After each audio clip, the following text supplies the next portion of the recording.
What if I told you that 2 men were burned alive by the fire of God on the very day His glory appeared before all Israel? This is not a legend, a metaphor, or a symbolic warning. It is a real event recorded in Scripture, and it happened to Nadab and Abihu, the sons of Aaron, Israel's first high priest. Most people believe they simply used the wrong fire and were instantly punished. But when we examine the full story, a far more serious picture begins to emerge. These men had been personally chosen, consecrated, and entrusted with sacred responsibilities. They knew God's commands. They had witnessed His power. Yet something in their hearts led them to cross a line they should never have crossed. What was the strange fire? Why was God's judgment so severe? And what warning does this ancient story hold for believers today? Stay with me, because the answers may completely change how you approach God forever. To understand why Nadab and Abihu died, we must first return to the day before the tragedy. What happened during those hours completely changes how we view the story. The tabernacle had finally been completed. After months of careful construction, every curtain, altar, vessel, and sacred object stood exactly as God had instructed. This was one of the most important moments in Israel's history. God was about to establish a system through which His holy presence could dwell among His people. Moses began the consecration ceremony for Aaron, the man chosen to serve as Israel's first high priest. He washed Aaron with water, clothed him with the sacred garments, placed the breastplate upon him, and set the holy turban on his head. Then he anointed him with sacred oil, setting him apart for service to the Lord. Aaron's 4 sons, Nadab, Abihu, Eleazar, and Ithamar, were also brought forward. They were dressed in priestly garments and officially dedicated to the ministry. Every detail followed God's instructions exactly. Nothing was added, removed, or altered. The ceremony included several sacrifices. Blood from the offerings was placed on the right ear, the right thumb, and the right big toe of Aaron and his sons. These symbolic acts reminded them that every part of their lives belonged to God. Their hearing, their work, and their walk were all to be devoted to Him. At the conclusion of the ceremony, Moses gave a serious warning. For 7 days they were to remain at the entrance of the tabernacle and carefully obey every command of the Lord. Moses made the consequence unmistakably clear. Disobedience would bring death. Nadab and Abihu heard that warning with their own ears. They were not outsiders. They were not uninformed. They had witnessed every instruction and every sacrifice. They knew that approaching God required complete obedience. Then came the 8th day. Moses instructed Aaron to present sacrifices for himself and for the people. A sin offering, a burnt offering, peace offerings, and grain offerings were brought before the Lord. Everything was done according to God's command. But there was something extraordinary about this day. Moses announced that the Lord would appear to the people. Imagine the anticipation that filled the camp. The Creator of heaven and earth was about to reveal His glory before the entire nation. Aaron faithfully completed every sacrifice. When the offerings were finished, he lifted his hands and blessed the people. Then Moses and Aaron entered the tabernacle together. When they emerged, they blessed the people once more. Suddenly, the glory of the Lord appeared. Then fire came out from before God and consumed the sacrifice on the altar. The entire nation witnessed it. Thousands of people fell face down in worship. Joy filled the camp. God had accepted the sacrifices. His presence was among them. It was the greatest spiritual moment Israel had experienced since leaving Egypt. Everything was perfect. And then, almost immediately, everything changed. The same fire that had brought celebration would soon bring judgment. And 2 newly consecrated priests were about to make a decision that would shock the entire nation forever. The moment Aaron, Moses, and the people witnessed the glory of God, they must have believed they were standing at the beginning of a glorious new chapter. But within moments, that celebration turned into shock. Leviticus chapter 10 records one of the most sobering events in all of Scripture. Nadab and Abihu, the sons of Aaron, each took his censer, placed fire in it, added incense, and offered what the Bible calls strange fire before the Lord, something he had not commanded. Then fire came out from the presence of the Lord and consumed them, and they died before him. The question that has puzzled readers for centuries is simple. What exactly was the strange fire? At first glance, it appears to be merely the wrong kind of fire. But when we look deeper into the Hebrew text and the surrounding context, we discover that the issue was far more serious. The Hebrew word translated as strange carries the idea of something foreign, unauthorized, or illegitimate. It was not simply different, it did not belong. Nadab and Abihu brought something into God's presence that had no right to be there. God had already given precise instructions regarding worship. The incense used in the tabernacle was not an ordinary fragrance. It was created according to a special formula revealed directly by God. No one was permitted to reproduce it for personal use. It was holy and set apart exclusively for him. The source of the fire also mattered. Later instructions reveal that the fire used for sacred incense was to come from the altar before the Lord. That altar had just been touched by heavenly fire. It represented God's provision, God's authority, and God's acceptance. Many scholars believe Nadab and Abihu ignored that requirement. Instead of taking fire from the altar God had sanctified, they may have used fire from another source. Perhaps it came from a common flame. Perhaps they lit it themselves. Whatever the source, it was not what God had commanded. Think about what that means. Human fire was being used in place of divine fire. Human initiative was replacing divine instruction. But there is another clue hidden in the chapter. Immediately after the deaths of Nadab and Abihu, God spoke directly to Aaron and gave a new command. Priests were forbidden to drink wine or strong drink before entering the tabernacle. The warning included the same consequence Moses had mentioned earlier: death. Why would God introduce this command immediately after the incident? Many Jewish teachers and Bible scholars throughout history have suggested that Nadab and Abihu may have been under the influence of alcohol. The text never explicitly states that they were drunk. Scripture is careful not to make that direct claim. Yet the placement of the command raises an important question. If alcohol had nothing to do with the event, why mention it at that exact moment? It is possible that celebration led to carelessness. The glory of God had appeared. The people were rejoicing. Emotions were high. In that atmosphere, Nadab and Abihu may have lost the clarity and self-control required for their sacred responsibility. Whether alcohol was involved or not, the larger issue becomes increasingly clear. The Bible repeatedly emphasizes that they offered something God had not commanded. Those final words reveal the heart of the problem. God had established a system where every action within the tabernacle followed his instructions. Priests were not free to invent their own methods of worship. They were not called to improve God's design. Their role was obedience. Yet Nadab and Abihu acted on their own initiative. Notice that Scripture says each of them took his censer. Both men participated. Both made the same choice. This was not an accidental mistake made by one individual in a moment of confusion. It was a deliberate action carried out together. They decided to approach God in a way God had never authorized. The issue was not merely the fire in their hands, it was the attitude in their hearts. They believed they could bring something of their own into the presence of God. They believed their judgment was sufficient. In that moment, worship stopped being about God's command and became about human preference. That is why the strange fire was so dangerous. It represented more than an incorrect ritual. It revealed a deeper problem, substituting human ideas for divine instruction.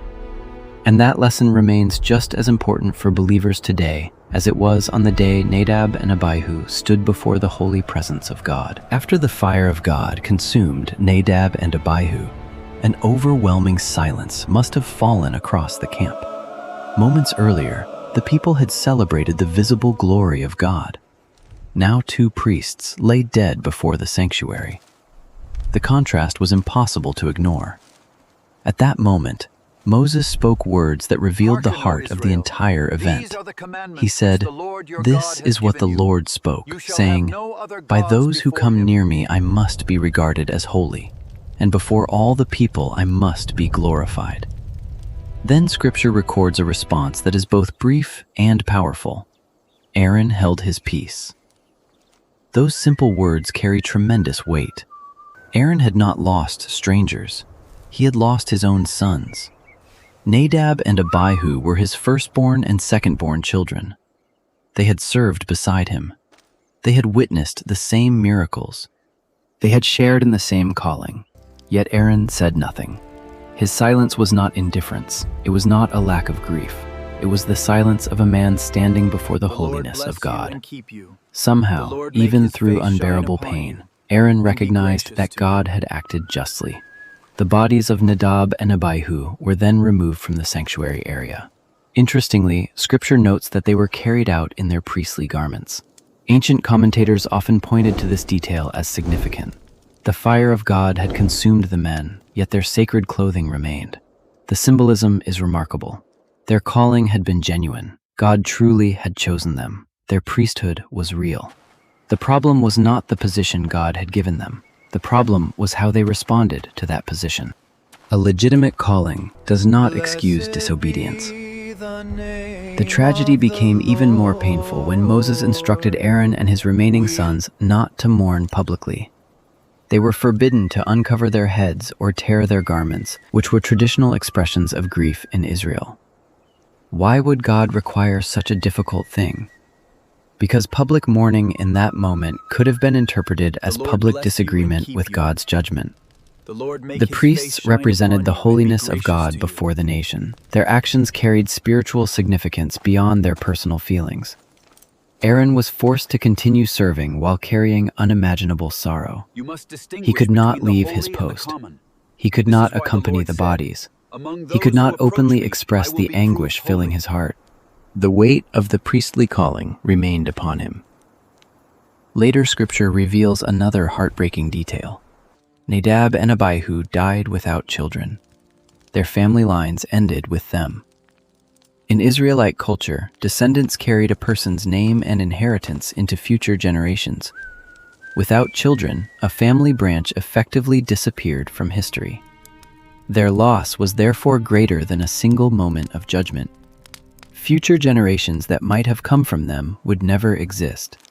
Meanwhile, Aaron's surviving sons, Eleazar and Ithamar, continued serving as priests. Through their faithfulness, the priesthood endured. This contrast highlights an important truth. Our choices rarely affect only ourselves. Acts of obedience can bless generations that follow us. Acts of disobedience can leave consequences far beyond what we imagine. Nadab and Abihu entered God's presence carelessly and lost everything. Aaron watched it happen and responded with humble silence. In that silence lies one of the deepest lessons of this story. God's holiness remains unchanged, even when his judgment breaks our hearts completely. Many people struggle with this story because the judgment seems so severe. Why would God respond with death over what appears to be a single act of disobedience? To answer that question, we must understand what was truly at stake. The tabernacle was not merely a religious building. It was the meeting place between a holy God and a sinful people. Every curtain, every altar, every sacrifice, and every ceremony existed for a reason. Together they formed a sacred system that allowed God's presence to dwell among Israel without destroying them. God desired to live among his people. From the moment he delivered Israel from Egypt, his goal was not only their freedom, but also their fellowship with him. Yet God's holiness and human sinfulness could not simply coexist without consequence. The tabernacle provided a divinely designed solution. The priests served as mediators between God and the nation. They were entrusted with responsibilities that required strict obedience. Their actions taught the people how to approach God correctly. When Nadab and Abihu ignored God's instructions, they did more than break a rule. They challenged the very foundation of the system God had established. If priests could approach God however they wished, then future generations would eventually treat God's commands as suggestions rather than divine authority. Scripture records similar examples elsewhere. Uzzah died when he touched the Ark of the Covenant, even though his intentions seemed good. Korah and 250 men were consumed by divine fire when they offered unauthorized incense. The pattern is consistent. Sincerity alone does not replace obedience. The entire community God's response is to holy, Nadab and and the Abihu Lord is was among not them. random anger. Why do you It was a exalt public yourselves declaration above the that his Lord's holiness assembly? could not be redefined by human preference. In a sense, the judgment protected the entire nation. Had God ignored their rebellion, the message would have spread that worship could be shaped according to personal desires. Over time, the tabernacle would have lost its sacred purpose. The death of two men was tragic. Yet through that tragedy, Israel learned a lesson that would preserve reverence for generations. God's commands were not optional, and his holiness was never to be treated lightly by anyone. The story of Nadab and Abihu is not preserved in Scripture simply to tell us what happened long ago. It was written to teach every generation how to approach God. The lessons are just as relevant today as they were in the wilderness of Sinai. One of the greatest dangers in modern faith is becoming too casual with the things of God. Many people speak of God only as a friend, a helper, or a source of comfort. While he is loving, merciful, and compassionate, he is also holy. The God who welcomed his people into his presence is the same God who required reverence from those who approached him. Nadab and Abihu remind us that good intentions are not enough. They may have believed they were honoring God. They may have felt inspired after witnessing his glory. Yet sincere feelings could not replace obedience. Their tragedy teaches that enthusiasm without submission can lead us in the wrong direction. This principle applies far beyond the tabernacle. Every believer faces the temptation to shape faith according to personal preferences. We naturally want God to approve our ideas, our plans, and our methods. But true worship begins when we surrender our own ways and embrace his. Jesus emphasized this same truth when he declared that the Father seeks those who worship him in spirit and in truth. Notice that he did not say spirit or truth. He said spirit and truth. Passion without truth becomes emotional confusion. Truth without passion becomes lifeless religion. God desires both working together. The story also teaches us about influence across generations. Nadab and Abihu left no descendants. Their family lines ended with them. Meanwhile, Eleazar and Ithamar continued serving faithfully, and through their descendants, the priesthood endured for centuries. This contrast reminds us that our decisions matter more than we realize. Acts of faithfulness create blessings that can extend far beyond our lifetime. Likewise, acts of rebellion can leave wounds that affect others long after we are gone. Another powerful lesson comes from Aaron's silence.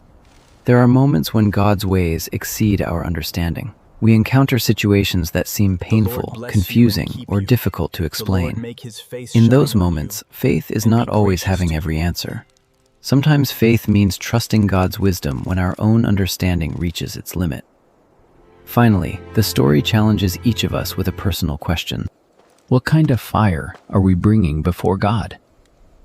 Are we approaching him through his truth, his word, and his guidance? Or are we offering the fire of our own opinions, desires, and assumptions? God never asked for humanly invented fire. He already provided the fire that was acceptable to him. The same principle remains true today. God does not need us to improve his truth. He calls us to receive it, obey it, and walk in it. When we do, we discover that reverence and love are not opposites. They work together, drawing us closer to the holy presence of God every single day. As we come to the end of this remarkable story, remember that the lesson of Nadab and Abihu is not meant to drive us away from God. It is meant to draw us closer to Him with the right heart. The same God who judged irreverence is also the God who made a way for sinners to enter His presence through Jesus Christ. Because of Christ, we can approach the throne of grace with confidence, not because we are perfect, but because He is. Yet that confidence should never become carelessness. Every prayer, every act of worship, and every step of faith should be offered with humility, gratitude, and reverence. God is still holy. His truth still matters. His presence is still the greatest gift we could ever receive. If this message encouraged you or challenged your thinking, let us know in the comments. What lesson from the story of Nadab and Abihu spoke to you the most? Your testimony may encourage someone else today. And if you enjoy discovering deeper biblical truths, be sure to subscribe and join our growing community of believers seeking God's wisdom together. Thank you for watching, and stay tuned for our next video, where we will uncover another powerful lesson hidden within the pages of Scripture. God bless you all today.